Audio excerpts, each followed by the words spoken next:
আসসালামু আলাইকুম। Easy learning math and basic গ্রামারের পক্ষ থেকে সবাইকে শুভেচ্ছা জানাচ্ছি। আজকে আমরা বেসিক কিছু গ্রামার শিখব। যারা গ্রামারে অনেক বেশি উইক তাদের জন্য আজকের এই ক্লাসটা অনেক বেশি হেল্পফুল হবে। আমরা আজকে গ্রামারের একদম শূন্য থেকে শিখে যাব। আস্তে আস্তে ধাপে ধাপে আমরা একটু একটু করে উপরের লেভেলে গ্রামার পর্যন্ত যাব। চলো দেখি তাহলে আজকে আমরা শুরু করি। সর্বপ্রথম আমরা আজকে শিখব পার্সন। আমরা আজকে শিখব পার্সন। এটা অনেক বেশি সহজ, 2-1 মিনিটের মধ্যে আমরা এটা শিখে দিতে পারবো। আমরা জানি পার্সন, পার্সন মানে কি? পার্সন মানে হচ্ছে ব্যক্তি। আমরা জানি ব্যক্তি কয় প্রকার? ব্যক্তি হচ্ছে 3 প্রকার। ব্যক্তি অর্থাৎ পার্সন হচ্ছে 3 প্রকার। এক, first person,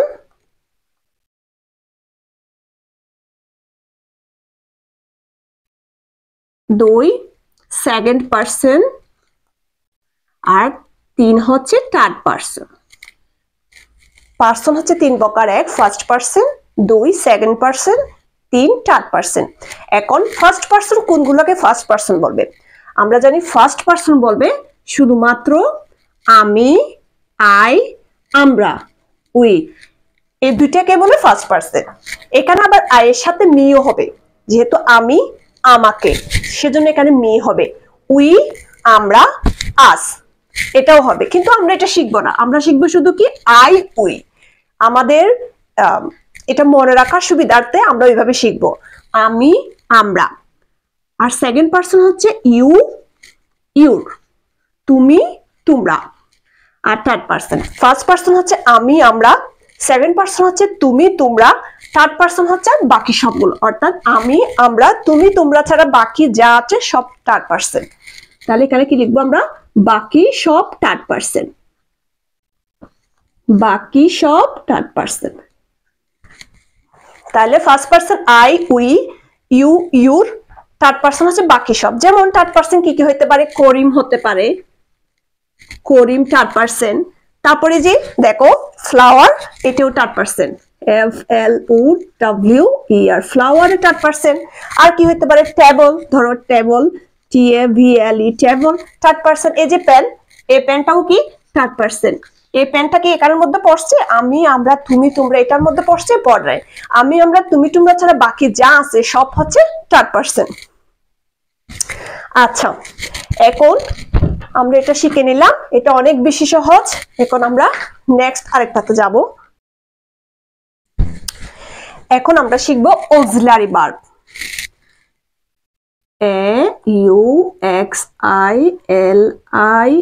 AUXILIARY, auxiliary verb. Auxiliary verb, auxiliary মানে হচ্ছে সাহায্যকারী, ভার্ব মানে হচ্ছে ক্রিয়া, অর্থাৎ সাহায্যকারী ক্রিয়া। সাহায্যকারী ক্রিয়া, তাকে বাংলায় সাহায্যকারী ক্রিয়া বলে। আচ্ছা, আমরা একটু শিখবো অক্সিলারি ভার্ব কোন কোন গুলোকে আমরা অক্সিলারি ভার্ব বলবো। আচ্ছা, প্রথমে শিখবো আমরা অক্সিলারি ভার্ব। তাহলে কি কি শব্দকে অক্সিলারি ভার্ব বলে? আচ্ছা, তাহলে প্রথমে দেখি বি। বি ভার্বের মধ্যে কি কি পড়ে দেখো? Am, is, are, was, were,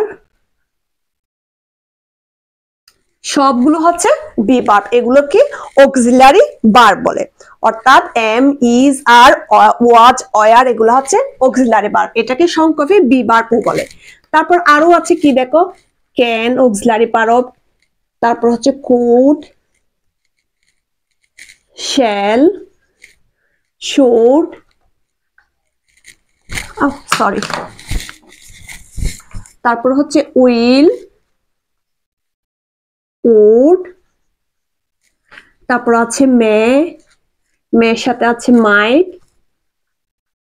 এগুলো সব হচ্ছে auxiliary verb. Am, is, are, was, were, can, could, shall, should, will, would, may, might, must, এগুলো সব হচ্ছে অক্সিলারি ভার্ব। আরো কয়েকটা অক্সিলারি আরো আছে, যেমন ইউজ টু আছে, তারপরে আরো অনেকগুলো আছে, কিন্তু আমরা অতগুলোতে যাব না। আমরা আপাতত শিখবো এগুলো am, is, are, was, were, can, could, shall, should, will, would, may, might, must. এগুলো হচ্ছে অক্সিলারি ভার্ব, অর্থাৎ সাহায্যকারী ক্রিয়া। এরপর আমরা আজকে এই যে পার্সন এবং অক্সিলারি ভার্ব প্রথমে দেখিয়ে দিলাম, এটার একটা উদ্দেশ্য আছে, সেটা হচ্ছে আজকের ক্লাসে আমরা একটা জিনিস শিখবো, সেটা হচ্ছে আমরা কনভার্সন অফ সেন্টেন্স শিখবো, অর্থাৎ একটা হ্যাঁ বোধক বাক্যকে কিভাবে না বোধক বাক্যে পরিণত করা যায়, অর্থাৎ অ্যাফার্মেটিভ সেন্টেন্সকে কিভাবে নেগেটিভ সেন্টেন্সে পরিণত করা যায়, এটা আজকে আমরা শিখবো। ওইটা যদি আমরা শিখতে যাই তাহলে আমাদেরকে আগে কি করতে হবে, অক্সিলারি ভার্ব শিখতে হবে। অক্সিলারি ভার্ব কোনগুলো এটা আমাদের জানতে হবে। এরপর হচ্ছে পার্সন, পার্সন কি কি, কোনটাকে কি পার্সন বলে এটাও আমাদের জানতে হবে। এগুলো না জানলে আমরা সরাসরি এই অ্যাফার্মেটিভ থেকে নেগেটিভ সেন্টেন্স করাটা আমরা পারবো না, তাই আমাদের এই জিনিসটা আগে বুঝতে হবে।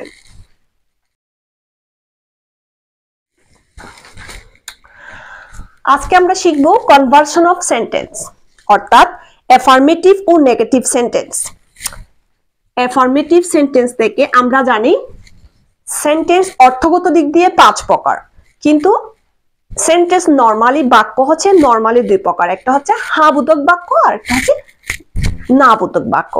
আমরা এটাই আজকে শিখবো, কনভার্সন অফ সেন্টেন্স, অর্থাৎ একটা হ্যাঁ বোধক বাক্যকে কিভাবে না বোধক বাক্যে পরিণত করা যায়, এটাই আজকে আমরা শিখবো।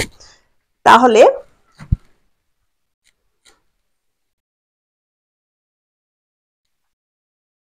অ্যাফার্মেটিভ সেন্টেন্সকে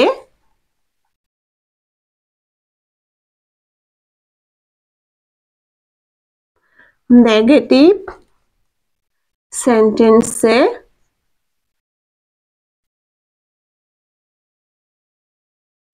রূপান্তর।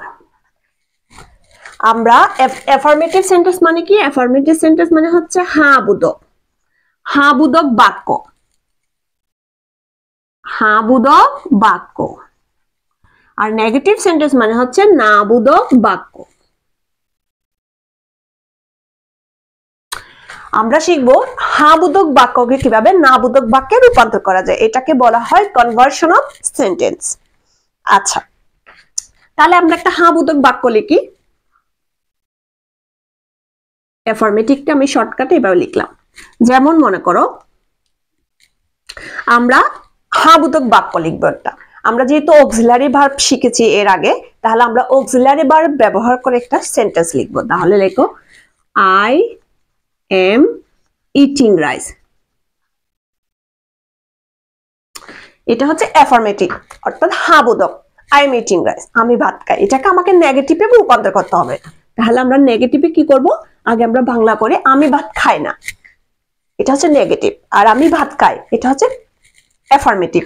তাহলে এটাকে যদি আমরা নেগেটিভ করতে যাই তাহলে কি করব, এই যে অক্সিলারি ভার্ব একটা রয়েছে, এই অক্সিলারি ভার্বের পরে একটা নট বসিয়ে দিবে, তাহলে আমার হয়ে গেছে নেগেটিভ সেন্টেন্স। অনেক বেশি সহজ। এই যে আই লিখলাম, এম লিখলাম, এম এর পরে একটা নট বসিয়ে দিব, তাহলে not, I am not eating rice, eating rice. তাহলে কি হলো, আই এম ইটিং রাইস, আমি ভাত খাইতেছি। I am not eating rice, আমি ভাত খাইতেছি না, অর্থাৎ আমি ভাত খাচ্ছি, আমি ভাত খাচ্ছি না। এইভাবে আমরা অ্যাফার্মেটিভ সেন্টেন্সকে নেগেটিভ করতে পারবো। আরেকটা আমরা অক্সিলারি ভার্ব ব্যবহার করে করতে পারি, এটা হচ্ছে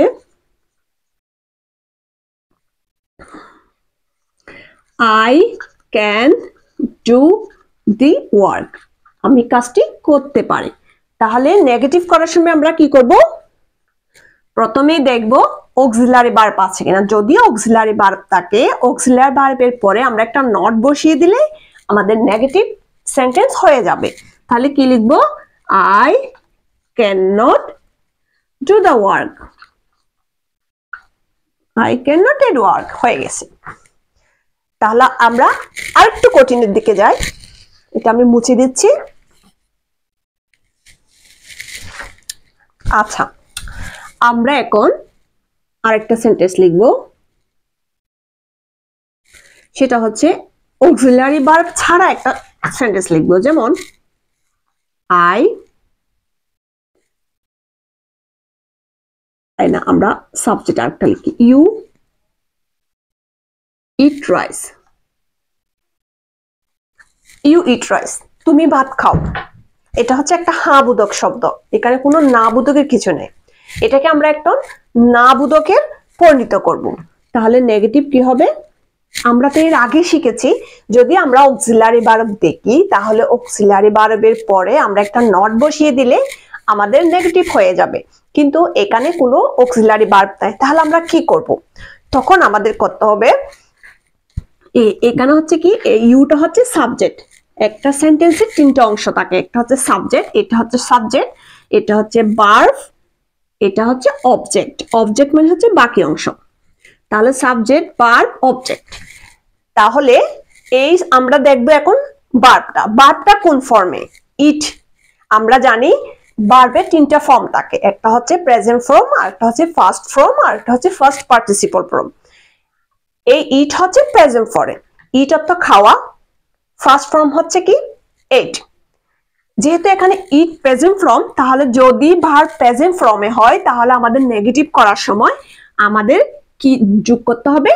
ডু অথবা ডাস। ডু অথবা ডাস আমাদের যোগ করতে হবে। তাহলে এখন প্রশ্ন হচ্ছে কখন আমরা ডু বসাবো আর কখন আমরা ডাস বসাবো। এই যে সাবজেক্ট যদি থার্ড পারসন সিঙ্গুলার নাম্বার হয় তাহলে আমরা ডাস বসাবো, আর যদি বাকি কিছু হলে আমরা কি ডু বসাবো। তাহলে ইউ হচ্ছে সাবজেক্ট, এটা কি থার্ড পারসন? না, এটা তো সেকেন্ড পারসন। আমরা শিখেছি একটু আগে person, first person I we, second person হচ্ছে ইউ ইউ। তাহলে যেহেতু সাবজেক্ট থার্ড পারসন হচ্ছে না, সিঙ্গুলার পরে দেখবো, যেহেতু একটা মিলতেছে না তাহলে আমাদের আর দেখার দরকার নাই, তাহলে ডাস হবে না, তাহলে কি হবে? ডু হবে। তাহলে সাবজেক্ট বসাই দিলাম, তাহলে ডু নট বসাইতে হবে, ডু নট, তারপরে দেখে দেখে এটা বসাই দিব, ইট রাইস, অর্থাৎ you do not eat rice. Negative হয়ে গেছে। আচ্ছা, যদি এটা এমন হতো, আরেকটা দেখিয়ে দিচ্ছি, যদি এটা এমন হতো হি ইটস রাইস, তাহলে আমরা নেগেটিভ করার সময় কি করতাম? এখানে আবার দেখবো, এখানে যেহেতু অক্সিলারি ভার্ব নাই তাহলে আমরা কি দেখবো? ভার্বটা দেখবো। এই ভার্বটা কোন ফর্মে আছে দেখবো? প্রেজেন্ট ফর্মে আছে। এখন দেখবো তাহলে আমরা ডু বা ডাস আনবো। তাহলে এবার দেখবো সাবজেক্ট, কখন ডু আর ডাস আসবে? যদি subject third person singular number হয় তাহলে ডাস আসবে। তাহলে নেগেটিভে দেখি এখন হি এটা কি? হি এটা হচ্ছে থার্ড পারসন, তাহলে মিলে গেল। তারপরে কি হলো? সিঙ্গুলার হইতে হবে। হি মানে হচ্ছে সে হচ্ছে একজন, একজন মানে সিঙ্গুলার, সিঙ্গুলার মানে হচ্ছে এক বচন, প্লুরাল মানে হচ্ছে বহু বচন। তাহলে আমাদের মিলে যাচ্ছে, সাবজেক্ট হিটা থার্ড পারসন হচ্ছে আবার সিঙ্গুলার নাম্বার হচ্ছে, তাহলে আমরা ডু বসাবো না, কি বসাবো? ডাস বসাবো।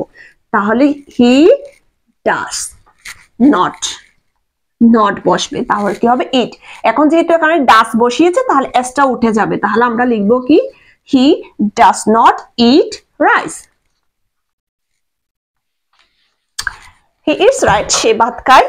she does not eat rice, সে ভাত খায় না। এটা হচ্ছে হ্যাঁ বোধক আর এটা হচ্ছে নেগেটিভ না বোধক। অনেক বেশি সহজ, শুধু আমাদের একটু বুঝে বুঝে করতে হবে। তাহলে আমি আরেক কয়েকটা উদাহরণ দিয়ে বুঝিয়ে দিই, এটা আমি মুছে দিচ্ছি। আচ্ছা, আমরা আরেকটা লিখতেছি ডিফারেন্ট টাইপের, লিখতেছি, এটা তো লেখাও যায় না। she took an orange, আচ্ছা, সে একটা অরেঞ্জ অর্থাৎ হচ্ছে কমলা লেবু নিয়েছিল। আচ্ছা, এখন প্রথমে আমরা দেখব অক্সিলারি ভার্ব আছে কিনা নেগেটিভ করার সময়। সর্বপ্রথম আমরা ওইটা দেখব। এখানে কোনো অক্সিলারি ভার্ব নাই। যদি অক্সিলারি ভার্ব না থাকে তাহলে আমরা কি করব? ভার্ব দেখব। ভার্বটা কোন ফর্মে দেখব? আমরা জানি ভার্বটা টেক মানে হচ্ছে নেওয়া, টেক হচ্ছে টেক, এটা হচ্ছে প্রেজেন্ট ফর্ম, এটা হচ্ছে টুক, এটা হচ্ছে ফার্স্ট ফর্ম। তাহলে আমরা প্রথমে শিখেছি ভার্ব যদি প্রেজেন্ট ফর্ম হয় তাহলে আমরা ডু বা ডাস আনবো, আর যদি ভার্ব ফার্স্ট ফর্মে হয় তাহলে আমরা কি আনবো? ডিড আনবো, ডিড। তাহলে কি লিখবো? she did not।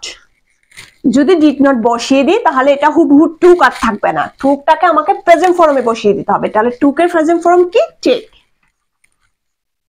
তাহলে he did not take an orange। তাহলে আমরা কি নিয়ম শিখলাম? ভার্ব যদি ফার্স্ট ফর্মে হয় তাহলে আমরা ডিড নট বসাবো, আর যদি আমরা ডিড নট বসিয়ে দিই তাহলে সেই ভার্বটা আমরা কি করব, ফার্স্ট ফর্ম থাকলে এটাকে প্রেজেন্ট ফর্মে বসিয়ে দিব, কারণ ডিড নট বসিয়েছি তাই। তাহলে she took an orange, সে একটা কমলা লেবু নিয়েছিল।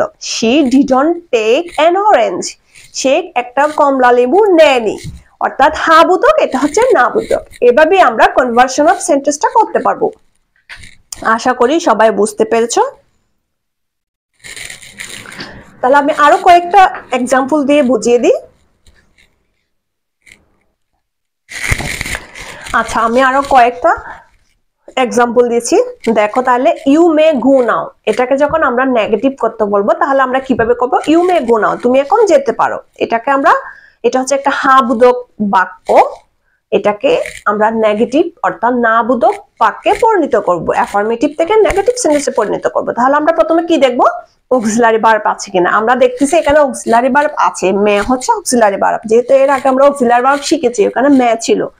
তাহলে অক্সিলারি ভার্ব থাকলে নেগেটিভ করার নিয়ম হচ্ছে অক্সিলারি ভার্বের শেষে একটা নট বসিয়ে দিব, তাহলে হয়ে যাবে। তাহলে কি লিখবো, ইউ মে নট, বাকিটা হুবহু লিখে দিব, you may not go now. You may go now, তুমি এখন যেতে পারো, you may not go now, তুমি এখন যেতে পারো না। সেকেন্ডটা দেখো, করিম উইল ড্র দিস পিকচার, এখানে অক্সিলারি ভার্ব আছে কিনা দেখবো, দেখতেছি আমরা উইল, উইল হচ্ছে অক্সিলারি ভার্ব। তাহলে অক্সিলারি ভার্ব আছে, তাহলে আমাদের আর কিছু চিন্তা করতে হবে না। আমরা নেগেটিভ করার সময় সেই অক্সিলারি ভার্বের পরে একটা নট বসিয়ে দিব, তাহলে আমাদের নেগেটিভ সেন্টেন্স হয়ে যাবে। Karim will not draw this picture, draw this picture. Karim will draw this picture, Karim ছবিটি আঁকবে। Karim will not draw this picture, Karim ছবিটি আঁকবে না। হ্যাঁ বোধক থেকে না বোধকে রূপান্তর হয়ে গেছে। আশা করি তোমরা বুঝতে পেরেছো কনভার্সন অফ সেন্টেন্স কিভাবে করতে হয়। আশা করি তোমরা একটু হলে বুঝতে পেরেছো। আজ এ পর্যন্তই, সবাই ভালো থেকো, আল্লাহ হাফেজ।